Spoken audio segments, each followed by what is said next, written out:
নবী সাল্লাল্লাহু আলাইহি ওয়াসাল্লাম একটা হাদিসের মধ্যে বলেছেন যে, হে আমার সাহাবীরা,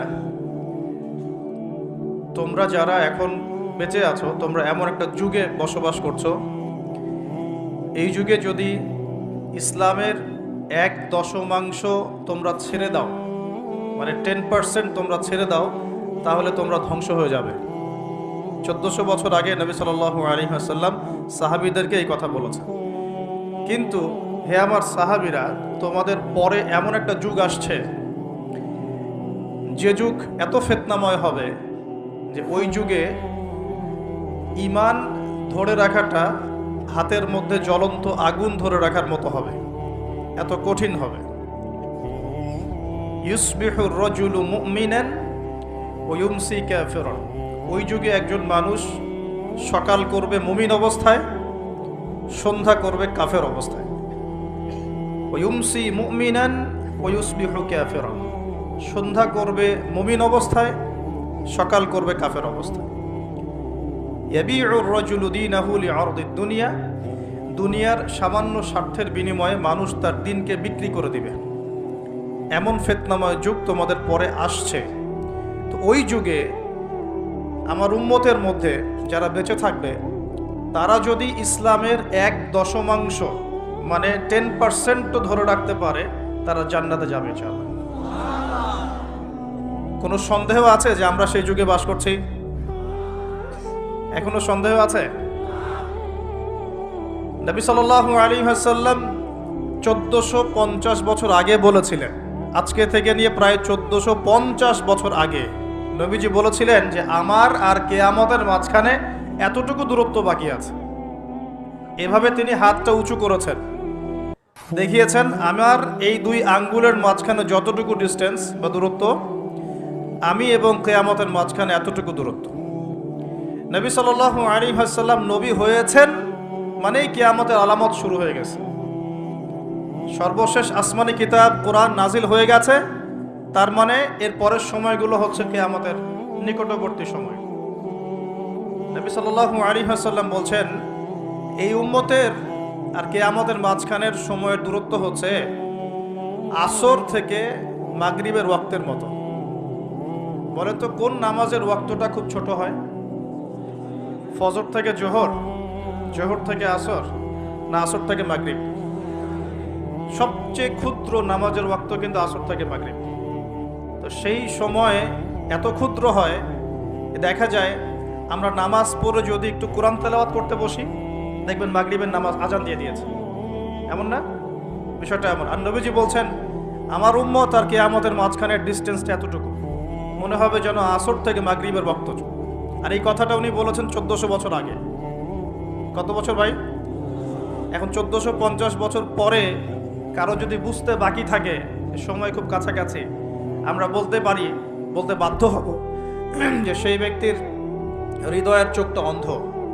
সেই ব্যক্তির কি হৃদয়ের চোখটা কি অন্ধ? ওর বাহ্যিক চোখ খোলা ঠিকই, বাহিরের চোখে সব দেখে ঠিকই, কিন্তু ভিতরের চোখটা অন্ধ। আল্লাহ রাব্বুল আলামিন জাহান্নামীদের বৈশিষ্ট্য সম্পর্কে একটা আয়াতে বলেছেন, সূরা আরাফের মধ্যে 179 নম্বর আয়াতে আল্লাহ পাক বলছেন, ওয়ালাকাদ যারানা লিজাহান্নামা কাসীরাম মিনাল জিন্নি ওয়াল ইনস। আমি প্রচুর জিন আর মানুষকে দিয়ে জাহান্নাম পরিপূর্ণ করব, বলি নাউযুবিল্লাহ। আমি প্রচুর জিন আর মানুষকে দিয়ে জাহান্নাম পরিপূর্ণ করব। অথচ এই জিন আর মানুষকে আমি সৃষ্টি করেছিলাম আমার ইবাদত করার জন্য। যেমন সূরা জারিয়াতের 56 নম্বর আয়াতে আল্লাহ পাক বলেছেন, ওয়ামা খালাকতুল জিন্না ওয়াল ইনসা ইল্লা লিয়াবুদুন। আমি জিন আর মানুষকে শুধু আমার ইবাদত করার জন্য সৃষ্টি করেছি। যাদেরকে আল্লাহ পাক শুধু তার ইবাদত করার জন্যই সৃষ্টি করেছেন, সেই জিন আর মানুষদের মধ্যে বহু জিন আর মানুষ জাহান্নামে যাবে। কুদিয়াল আমর, এটা লিখিত হয়ে গেছে। কেন যাবে? আল্লাহ সূরা আরাফ 179 নম্বর আয়াতে নিজেই বলছেন, কারণগুলো হচ্ছে লাহুম কুলুবুন লা ইয়াফকাহুনা বিহা। জাহান্নামে যাওয়ার কারণ হচ্ছে তাদেরকে কলব দিয়েছিলাম, উপলব্ধি করতো না। তাহলে বুঝলাম হৃদয়ে কলব, বিবেক আল্লাহ যাদেরকে দিয়েছেন তারপরে উপলব্ধি করতে পারে না, এটা জাহান্নামীদের বৈশিষ্ট্য। আর ওয়ালাহুম আযানুন লা ইয়াসমাউনা বিহা, তাদেরকে আমি কান দিয়েছিলাম, এই কান দিয়ে তারা শুনতো না। একটু লক্ষ্য করে দেখি, আমরা কিন্তু বাইরের কান দিয়ে সবাই শুনতে পারি, তাহলে এটা কোন কান যে কান দিয়ে সে শুনতো না? আমরা তো বাহিরের কান দিয়ে সবাই শুনি, তাহলে আল্লাহ যে বলছেন কান আছে কিন্তু শোনে না, তাহলে কোন কান দিয়ে শুনি না বলেন? হৃদয়ের কান দিয়ে। তার মানে আমাদের দুইটা চোখ, দুইটা কান। আল্লাহ পাক আবার বলছেন ওয়ালাহুম আ'য়ুনুন লা ইউবসিরুনা বিহা, আমি তাদেরকে চোখ দিয়েছিলাম, চোখ দিয়ে দেখে নাই, বাহ্যিক চোখে আমরা সবাই দেখছি। তাহলে কোন চোখ অন্ধ? আল্লাহ পাক কোন চোখ অন্ধের কথা বলছে? আবু জেহেল এবং উমর রাদিয়াল্লাহু আনহু, এই দুই ব্যক্তি নবী সাল্লাল্লাহু আলাইহি ওয়াসাল্লামের দোয়ার দ্বার প্রান্তে ছিলেন। আল্লাহর নবীজি দোয়া করছেন, হে আল্লাহ, ইসলামের কঠিন সময় চলছে, মক্কায় অনেক জুলুম নির্যাতন চলছে, আল্লাহ তুমি এই দুই ব্যক্তির মধ্যে যে কোনো একজনকে হেদায়েত দিও। এই দুই ব্যক্তির মধ্যে যে কোনো একজনকে, যাকে তোমার পছন্দ, তাকে হেদায়েত দিয়ে তুমি দ্বীনের জন্য কবুল করো। সুবহানাল্লাহ। একজনের নাম আবু জেহেল, যার নাম আবুল হাকাম ইবনে হিশাম। আবু জেহেলের নাম কি? আবুল হাকাম ইবনে হিশাম। মানে আবু জেহেলের নাম কিন্তু আবুল হাকাম, জ্ঞানের পিতা, কিন্তু আমরা বলছি আবু জেহেল মানে অজ্ঞতার পিতা। কেন? কারণ সে বাহ্যিক জ্ঞানে পরিপূর্ণ ছিল, শরীয়তের গভীর জ্ঞান, শরীয়তের সত্য তার চোখে স্পষ্ট হয় নাই। আল্লাহ পাকের নিদর্শন একটার পর একটা দেখানো হয়েছে, কিন্তু তারপরেও সে ইসলাম কবুল করে নাই। এই কারণে আমরা তাকে বলি আবু জেহেল, অজ্ঞতার পিতা। অথচ তার নাম কিন্তু আবু জেহেল নয়, তার নাম আবুল হাকাম, জ্ঞানের পিতা। আমাদের সমাজে এমন অনেক বড় বড় বুদ্ধিজীবী আছে না, বাহিরের বস্তুবাদী জ্ঞানে পরিপূর্ণ, শরীয়তের জ্ঞানের অজ্ঞ, মিসকিন, এমন মানুষ আছে না? টকশো একদম ঝড় তুলে ফেলছে, একদম ইতিহাস, সংস্কৃতি, বিশ্ব অর্থনীতি, রাজনীতি, কোন সেক্টরের জ্ঞান নাই যা তার জানা নাই। কিন্তু শরীয়তের মাসলা মাসাইল সে বলতে পারবে না, শরীয়তে ঈমান ভঙ্গের কারণ বলতে পারে না, কোন কোন কথা বললে শিরক হয়, কুফর হয়, কোন কোন কথা বললে নেফাক হয়ে যায়, মানুষ মুরতাদ হয়ে যায়, এগুলো জানে না। কিন্তু বাহ্যিক জ্ঞানে পরিপূর্ণ এরাও কিন্তু বর্তমান নব্য আবু জেহেল। এরা হচ্ছে বর্তমান সময়ের নব্য আবু জেহেল। আবু জেহেল কিন্তু জ্ঞানের পিতা ছিল। তো আবু জেহেল এবং ওমর রাদিয়াল্লাহু আনহুর মধ্যে আল্লাহ যাকে তোমার ভালো লাগে তুমি হেদায়েত দিয়ে ইসলামের জন্য কবুল করো, এটা দোয়া করছেন কে?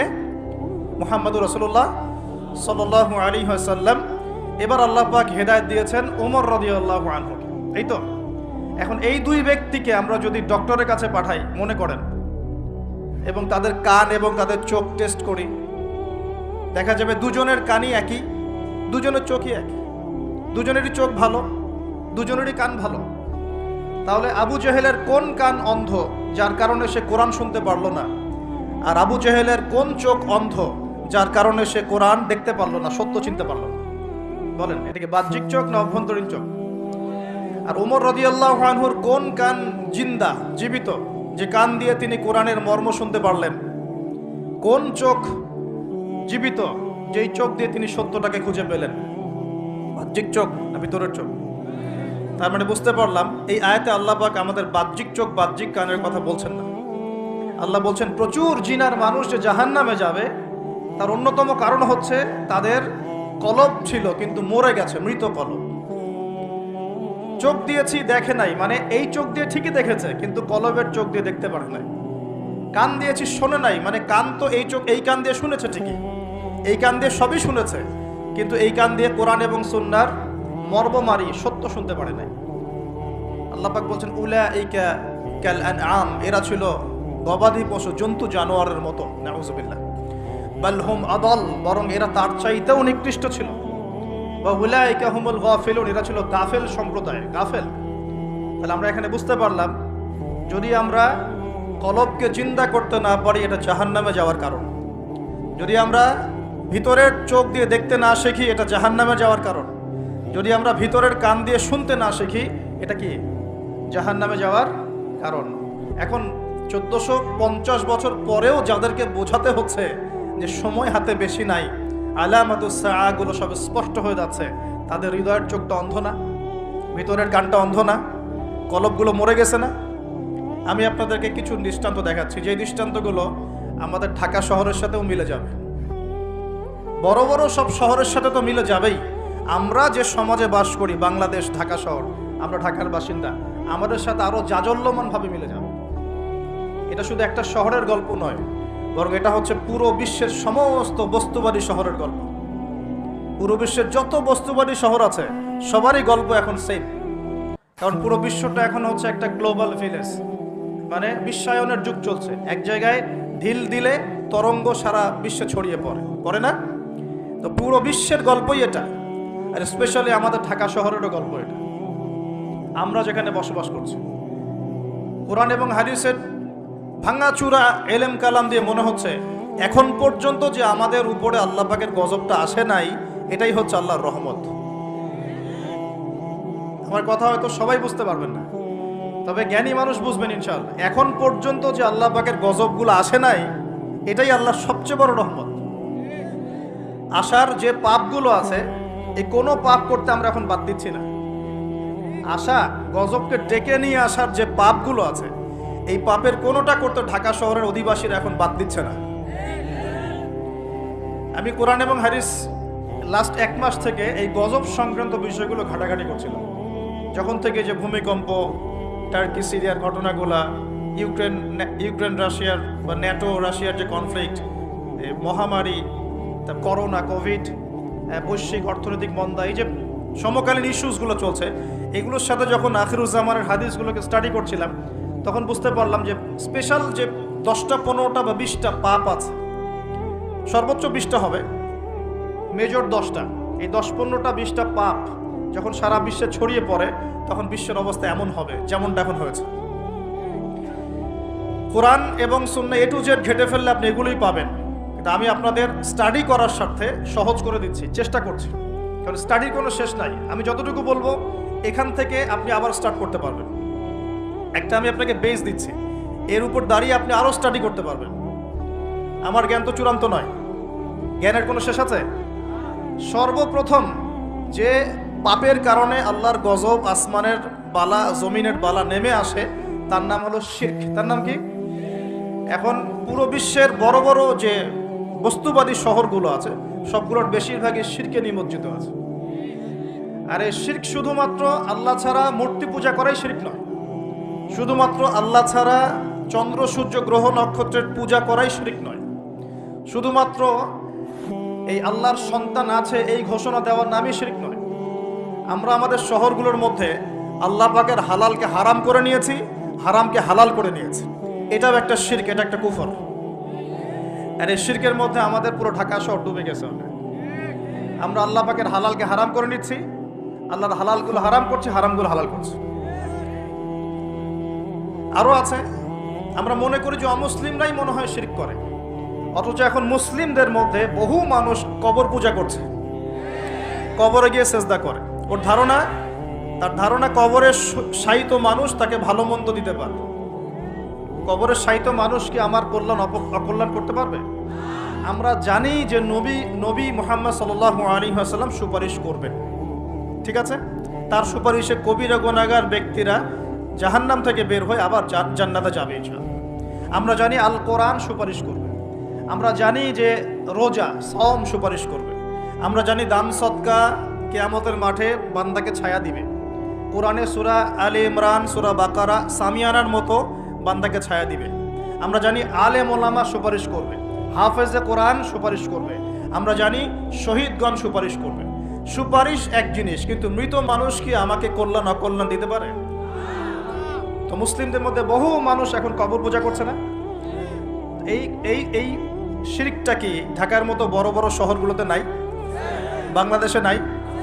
কোনো কোনো ক্ষেত্রে এরকম কবর পূজারীরা নিজেদের নাম দিয়ে দিয়েছে ওরা সুন্নি, নিজে করছে কবর পূজা, নাম দিয়ে রেখেছে আমি সুন্নি। এই টাইটেলটা পবিত্র টাইটেল। সুন্নি মানে কি? যে সুন্নতের অনুসরণ করে। সুন্নি মানে কি? যে নবীর সুন্নতের অনুসরণ করে।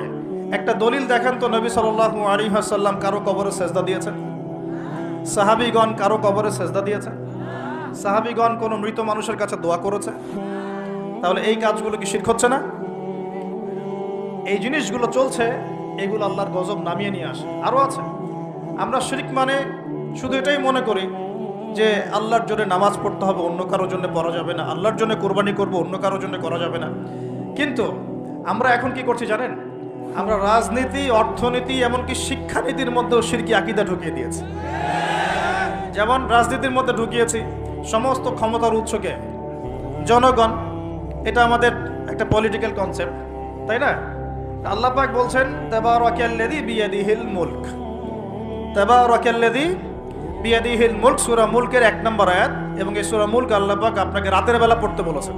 রাতের বেলা পড়লে আপনি কবরের আযাব থেকে বেঁচে থাকবেন ইনশাআল্লাহ।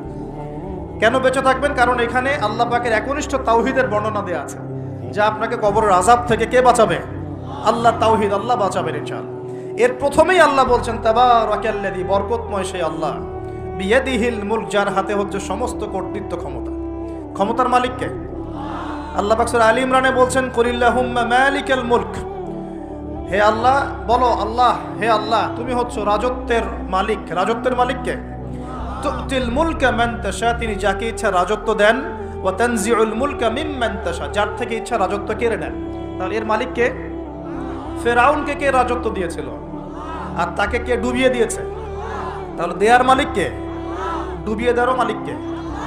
আবার দাউদ আলাইহিস সালামকে কে দায়িত্ব দিয়েছিল? সুলাইমান আলাইহিস সালামকে কে এই বিশ্বের শাসক বানিয়েছে? ইউসুফ আলাইহিস সালামকে জেলখানা থেকে বের করে মিশরের শাসক কে বানিয়েছে? মুহাম্মদ সাল্লাল্লাহু আলাইহি ওয়াসাল্লামকে মক্কা থেকে শূন্য হাতে মদিনায় নিয়ে গিয়ে মদিনার শাসক কে বানিয়েছে? তো এটা দেয়ার মালিক কে? আল্লাহর মনোনীত বান্দাগণ যখন দায়িত্ব পেয়েছেন, তারা কি আল্লাহর বিধান বাদ দিয়ে অন্যের বিধান দিয়ে দাসত্ব করেছে? তাহলে আমরা তো খলিফা শব্দই বুঝি না। আমরা এই পৃথিবীতে কার খলিফা? আমরা এই দুনিয়ায় কার খলিফা? খলিফার দায়িত্ব কি? আল্লাহ পাক সূরা সদের মধ্যে বলছেন, ইয়া দাউদ, হে দাউদ, ইন্না জাআলনাকা খলিফাতান ফিল আরদ, হে দাউদ আমি তোমাকে পৃথিবীতে আমার খলিফা করেছি। কি করেছি? কে করেছেন? তোমার দায়িত্ব হচ্ছে ফাহকুম বাইনান নাসি বিল হক, মানুষের মাঝে হকের মানদণ্ডে বিচার ফয়সালা করো। মানুষের মাঝে হকের মানদণ্ডে বিচার ফয়সালা করো। এখন হক, সত্য, সত্য মিথ্যা, ন্যায় অন্যায় চূড়ান্ত মানদণ্ড কি? আমার নিজের মন গড়া যুক্তি, বিজ্ঞান, দর্শন, নাকি আল্লাহ পাকের ওহী? কোনটা? এখন আল্লাহ পাকের ওহী দিয়ে বিশ্বের কতগুলো রাষ্ট্র পরিচালিত হচ্ছে হিসাব করে দেখেন এখন। তাহলে এটা বৈশ্বিক শিরক চলছে না? সারা বিশ্বে এখন বৈশ্বিক শিরক চলছে। যখন এই শিরকগুলো বেশি বেড়ে যাবে, যেটা বেড়ে গেছে, তখন আল্লাহ রাব্বুল আলামিন আসমানের গজব নামাবেন, জমিনের গজব নামাবেন। যখন নূহ আলাইহিস সালামের কওম শিরক করা শুরু করেছিল, আল্লাহ পাক প্লাবন দিয়ে ধ্বংস করে দিয়েছিলেন। আস্তে আস্তে সেদিকেই বিশ্ব যাচ্ছে। আল্লাহ পাক এই বিশ্ববাসীর মধ্যে একটা বড় অংশকে অচিরে ধ্বংস করে দিবেন। লেখা হয়ে গেছে এগুলো। আরো সামনে যান। আমরা অর্থনীতির মধ্যেও শিরক করছি। কেমন শিরক করছি? আল্লাহ পাক হালাল অর্থনীতি দিয়েছেন, ইসলামিক অর্থনীতি। এখানে হালাল করেছেন ব্যবসা, এখানে হালাল করেছেন যাকাত, সাদাকা, সাদাকাতুল ফিতর, কৃষিভিত্তিক অর্থনীতি, এক্সপোর্ট ইম্পোর্ট, মানে সুদ, রিবা বাদ দিয়ে যা কিছু আছে সব বৈধ। রিবা, ঘুষ, দুর্নীতি, প্রতারণা বাদ দিয়ে যা কিছু আছে সবই বৈধ। আল্লাহ পাক বৈধ করেছেন। পুরো বিশ্বের ব্যাংকিং সিস্টেম চলছে সুদের মধ্য দিয়ে। পুরো বিশ্বের, শুধু একটা কান্ট্রিকে মার্ক করা যাবে না, একটা কান্ট্রিকে দোষ দেওয়া যাবে না। পুরো বিশ্বের অর্থনৈতিক মোড়ল যারা আছে, এরা সারা বিশ্বকে সুদভিত্তিক অর্থনীতির শিকল দিয়ে বেঁধে ফেলেছে। এখান থেকে কেউ বের হতে পারছে না এখন। সারা বিশ্বে আল্লাহর দেয়া অর্থনীতি বাদ দিয়ে মানুষের অর্থনীতি চলছে না। এটা শিরক না কুফর? নাকি তাওহীদ সুন্নাত? কোনটা? এটা শিরক কুফর না? যখন আল্লাহ পাকের হালালকে আপনি হারাম করে নেবেন, আল্লাহর হারামকে হালাল করে নেবেন, জেনে রাখবেন যেটা একটা শিরকি আকীদা, একটা কুফরি আকীদা। এটা কাজ করা হচ্ছে। আর যখন একটা এলাকার মানুষ শিরক আর কুফরে থাকবে, আল্লাহর কি বরকত নেমে আসবে না আযাব নেমে আসবে? এজন্যই তো আযাব আসছে। আমরা তো আযাব দেখে বস্তুবাদী সমাধান খুঁজি। কি সমাধান? ভূমিকম্প আসছে, অতএব এখন ভালো ভালো সিমেন্ট দিয়ে বাড়ি বানাও শক্ত করে, যাতে ভূমিকম্পে না নড়ে। আমরা বস্তুবাদী সলিউশন খুঁজি আর কি। বেশি বেশি আশ্রয় কেন্দ্র খোলো, যাতে করে পরবর্তীতে ওখানে গিয়ে উদ্ধার করা যায়। হ্যাঁ, ব্যাকআপ চিন্তা করি যে কি করা যায়, কোনো প্রযুক্তি বের করি যাতে আগে থেকেই ভূমিকম্পের সতর্কবার্তা দেওয়া যায়। আমরা বস্তুবাদী চিন্তা করি না। আর সলিউশন হচ্ছে, আমরা যদি শিরক আর কুফর থেকে তওবা করতাম, আল্লাহ গজব উঠিয়ে নিতেন। গজব দেওয়ার মালিককে, উঠিয়ে নেওয়ার মালিককে। যদি কোনো এলাকার মানুষ তাওহীদের উপর থাকে, শিরক ছেড়ে দেয়, সুন্নতে থাকে, বেদাত ছেড়ে দেয়, ইমানের উপর থাকে, কুফর ছেড়ে দেয়, আল্লাহ পাক কি আল্লাহ পাক কি জালেম যে তাদেরকে জুলুম করে শাস্তি দিবেন? বরং আল্লাহ পাক শাস্তি আর উঠিয়ে নেবেন, বরকত নাজিল করবেন, রহমত নাজিল করবেন। সূরা আরাফে আল্লাহ বলেছেন, যদি জনপদের অধিবাসীরা ঈমান নিয়ে আসতো, লাফাতাহনা আলাইহিম বারাকাতিম মিনাস সামা, আমি অবশ্যই তাদের উপরে বরকতের দরজাগুলো খুলে দিতাম। আলহামদুলিল্লাহ, আসমান জমিনের বরকতের দরজা সব খুলে দিতাম। কিন্তু জনপদের অধিবাসী তো ঈমান আনবে না, কারণ মনে করছে যে আমরাই সব। মানুষ এখন এই পৃথিবীর বেশিরভাগ মানুষ মনে করে যে মানুষই সব কিছু, মানুষই সব কিছু, মানে এই সভ্যতার কারিগর হচ্ছে মানুষ, মানুষ এমন মনে করে। অথচ সভ্যতা শুরু হয়েছে নবীদের হাতে, সভ্যতা শেষও হবে নবীদের হাতে। সভ্যতা শুরু হয়েছে কোন নবীর হাতে বলেন? এই পৃথিবীতে সর্বপ্রথম কৃষিকাজ করেছেন কোন নবী জানেন? আদম আলাইহিস সালাম। আর এমন কোন নবী নাই আল্লাহ পাকের যে নবী কৃষিকাজ এবং পশুপালন করেন নাই। এমন কোন নবী নাই যিনি কৃষিকাজ পশুপালন করেন নাই। এটা নবীদের সুন্নত। কারণ নবীদেরকে মানুষকে সঠিক পথে আনতে হয়। যখন আপনি পশুপালন করবেন, কৃষিকাজ করবেন, তখন কিন্তু আপনার মধ্যে একটা ধৈর্য বাড়বে, মানুষকে নেতৃত্ব দেওয়ার একটা ক্ষমতা তৈরি হবে। তো মুসা আলাইহিস সালামকে আল্লাহ পাক 10 বছর ওই কৃষিকাজ করিয়েছেন, ফার্মে কাজ করিয়েছেন। শোয়েব আলাইহিস সালামের ফার্মে তিনি 10 বছর কাজ করেছেন। কারণ বনু ইসরায়েলের মতো একটা ছিন্ন ভিন্ন জাতিকে তাকে নেতৃত্ব দিতে হতো। আল্লাহ পাক আগে তাকে তৈরি করেছেন। আল্লাহ বলেছেন, ওয়াসতানাতুকা লিনাফসি, আমি নিজের জন্য তোমাকে তৈরি করেছি আগে। তো এই যে কৃষিকাজকে খারাপ মনে করবেন না, এগুলো যারা করেন মনোকষ্টে ভুগবেন না যে আপনি দরিদ্র, আপনার মান সম্মান কম, এমন নয়। আপনি বরং সম্মানিত মানুষ, কারণ আপনি নবীদের সুন্নতের পেশায় আছেন, মাশাআল্লাহ। তো যেটা বলছিলাম, যখন শিরক আর কুফর বাড়তে থাকে একটা জনপদের মধ্যে, তখন আল্লাহর আযাব গজব নামতে থাকে। এই সমস্যাগুলো আমাদের শহরে নাই? শিরক আর কুফরে ভর্তি হচ্ছে না দিন দিন? আমাদের শহরে পেপার পত্রিকা খুললেই দেখা যায় রাশিফল। কি রাশিফল? তুমি সিংহ রাশি, তোমার দিনটা কেমন যাবে, তুমি কন্যা রাশি, তোমার দিনটা কেমন যাবে। আর প্রায় মিডিয়াগুলো এগুলো প্রচার করে না? এই সব মুশরিক মিডিয়া, এগুলো সবই মুশরিক। কিরকম করে বুঝলাম মুশরিক? একটা ভূমিকম্প যদি হয়, বলবে না যে আল্লাহর কাছে মানুষ কত অসহায়, এরকম শিরোনাম দিয়ে সংবাদ করবে না। কি করবে? প্রকৃতির কাছে মানুষ কতই না অসহায়। আল্লাহ বললে মৌলবাদী হয়ে যাবেন।